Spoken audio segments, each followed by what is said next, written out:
All right, everybody. 1.2 points, lines, and planes. So these are undefined terms. These are terms that kind of are the foundation of geometry, right? They are used to define other terms. So there's terms that we can describe but we can't define, and but they're fundamental in defining pretty much other things and the other foundational things in geometry. So a point is a location, right? So we talked about this in the Kahoot the other day, or we saw this on the Kahoot. It's zero dimensional, right? It has no length, no width, no depth, no thickness, etc. And so it's just a location. Okay, so obviously when we draw it on paper physically, it has some size, but technically it doesn't, right? It's just a location. So that's what a point is, and the way we symbolize a point is by the dot and then usually a capital letter next to it, and you can also say the word point and then the letter that identifies it. So a line is an infinite set of points that goes forever in both directions, right? So a line has length but no width and no thickness, right? So a point is zero dimensional, right? 0D. A line is one dimensional, right? Has length but no width or thickness. And so with a line, we usually use a lowercase letter. Sometimes it's scripted, like a kind of a, instead of writing K like that, you might write, well, let's say instead of writing a L is a one that's common, but kind of looks like a one. So let's do M. So instead of writing an M like this, you might write kind of a little script M like that.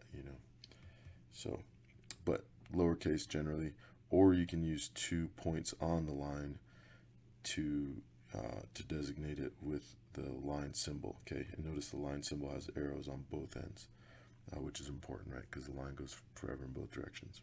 Okay, so ST is this line. If I have another point in this line, like let's say R, then SR, the line SR is the same as the line ST, right? So you can use any 2 points in the line to name the line. Okay. All right. So a plane is an infinite set of points that creates a flat surface that extends without ending. So a plane has length and width but no thickness. So you can think of a plane as like a piece of paper, right? With, you know, if we can accept or uh, concede that a piece of paper has zero thickness, but think of that paper as going on forever, right? In every direction, and so that would be um, in every direction besides its thickness. That would be an example of a plane. Okay, so a plane is two-dimensional, has length and width but no depth, no thickness. All right, and a plane we usually say by um, using the word plane, and then usually sometimes you have a capital letter, but usually you can use 3 points that are on the plane, because x by itself there's actually an infinite amount of planes that go through x. So normally you would say like plane XYZ. So that's a lot of times how you do it. So here, this plane here, maybe you have W and V, and so this would be plane YVW or YWV, right? All right, and then space is set of all points, right? Um, so planes, lines, and points all fit in space in general, which space is going to be three-dimensional, or you might even think of it as multi-dimensional or beyond the 3 dimensions. But in our physical realm, as far as what we can graph and draw and everything, we can conceptualize 3 dimensions for the most part. Some people say fourth dimension is time and so forth, and that can be a debate for another time. But for right now, our geometry will work in 3 dimensions or up to 3 dimensions. All right, so collinear. So co means together, right? So you'll see collinear, coplanar. So collinear means on the same line or together on the same line, right? So points that are collinear are points on the same line. And so in this case, points L, M, and N all lie on the same line, so they're collinear. Non-collinear, right, means it's on the contrary, it's not going to be whatever follows that prefix. So in this case, non-collinear, points that are not on the same line, right? Like here, A, B, and C. If I were to draw a straight line through all three of them, I would not be able to. So they're non-collinear. All right. In the same way, coplanar are points that lie on the same plane. You could also have lines that are coplanar, so lines that are on the same plane. And then non-coplanar are points that are not on the same plane or lines that are not on the same plane. Okay. So, yeah, let me know if you have any questions about these terms. And of course, they're in the book, so you can read more about them as well. All right, so in geometry, just like in a language and just like in any study, we're going to have a lot of terms, different rules that we call postulates, theorems, and things like that. And so there's definitely some things to remember, some things that we want to develop in our lingo and our verbiage in class and so forth that we'll use that's particular to geometry. So anyway, so just make sure that you're maybe writing these things down or collecting these things in some sort of way. And you will get to use note cards on your tests, and your note cards can have postulates and theorems and things like that on them. So we can talk about that more in class. But so anyway, so definitely be collecting these things, and you will be able to use some of them on tests and so forth. So let's take a look at the first term here, segment. Segment is part of a line that consists of two endpoints and all points in between them, right? So if I have this line XYZ, then a segment of that line would be from X to Z, right? Or X to Y, or Y to Z. So those would all be segments. And so we usually name segments by naming its endpoints, right? So if I use segment XZ, then I know that the endpoints are X and Z, right? It goes from X to Z. And so the way you write a segment is kind of like you write a line, but without the arrows on the ends, right? So remember, these symbols are important. So this XZ, right, with arrows means something different than XZ with just a line without arrows, right? So this is a line segment, whereas this is a line, right? This goes forever in both directions, right? This one, whereas this one just goes from X to Z and stops on either end. Okay. All right. Now you can also write ZX, so they're the same thing, right? And so, and then we have a point Y here that's on XZ, right? That's between X and Z. So that must mean it's on the line XZ, right? So hopefully that's intuitive. All right, so now let's talk about array. So array has one endpoint and goes forever in the other direction, okay? So, or goes forever in one direction, I guess, if you're at a point. There's a lot of directions. So array is part of a line that consists of one endpoint and all the points on one side of the endpoint, okay? So if I have a line here with those 3 points, and remember there's an infinite amount of points there, but if I'm using those 3 points, I can come up with 2 rays, right? I can go Y through Z, so this would be one ray, and we could call that YZ, okay? And so the endpoint comes first, and then some other point that goes in the direction that it's going, okay?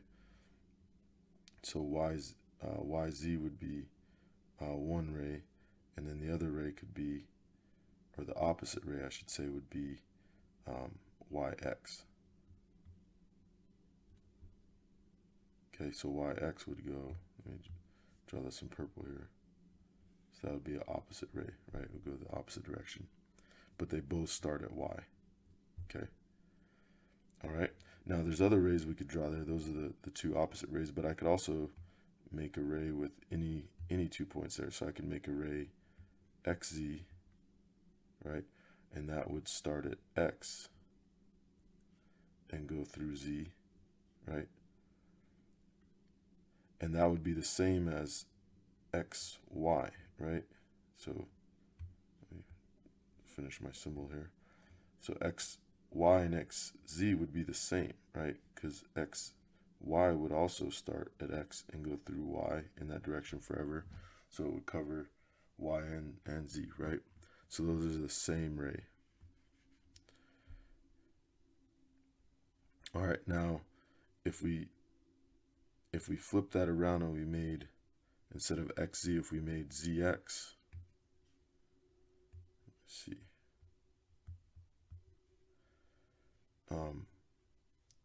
that would start at z and go towards x forever, right? Or go towards x and then past x and forever in that direction. And so that would not be an opposite ray with xz, it would just be a different ray, right? It goes in the opposite direction, but they're not opposites because they don't start at the same place, right? Like yz and yx do. So these would just be different rays if they, went different directions and didn't start in the same place. Okay. All right, so now for some postulates. So remember, these are kind of like some rules, and so notice they're numbered, and so you'll see that the numbered system continues, and these are, they kind of start with the fundamental ones, and then they build on themselves and other definitions and so forth. So so postulate 1.1, through any 2 points there's exactly one line, right? Hopefully these will be intuitive, and I'll explain them a little bit, but I don't want to belabor them either. So write down any questions you have, and we can talk about them more in class. So through any 2 points, there's exactly one line, right? So if I draw 2 points A and B, there's only one line, right? One straight line that I can draw through those points. I didn't do it that time. So one straight line that I can draw through those points, right? There's no other line that goes through those 2 points, right? Unless it's one right on top of that one, right? Unless it's the same line. So I could draw a curvy line through those 2 points, right? I could draw a curve that went through those 2 points and an infinite amount of curves, but only one straight line. Okay, so hopefully that's intuitive. So if you plot any 2 points, there's only one line that connects those 2 points. All right, postulate 1.2. If 2 distinct lines intersect, they intersect at exactly 1 point, right? So if I have 2 lines that aren't the same line, and if they intersect, right? So we can't have parallel lines, right? So it's saying if they intersect, right? So if 2 lines intersect, then they're going to intersect at exactly 1 point. All right, so hopefully that makes sense. Postulate 1.3. If 2 distinct planes intersect, then they intersect at exactly one line, right? So think about, if you had 2 pieces of paper that you could intersect if you just have, one piece of paper or one plane, right? And then you have another plane that goes through it. So let's say another piece of paper here that goes through that one. They would intersect at a line, right? So remember, these planes go forever in all those directions, but they would intersect at a line there, right? Okay. And then postulate 1.4, through any 3 non-collinear points. So if we have 3 points A, B, and C that are not collinear, non-collinear, then there's exactly one plane that goes through there. Okay. So that one's kind of like postulate 1.1 with 2 points and one line. So if there's 3 points that are non-collinear, then there's only one plane that connects those 3 points. Okay. All right, so there'd be one plane that all those fit on, right? Wasn't a great plane. All right.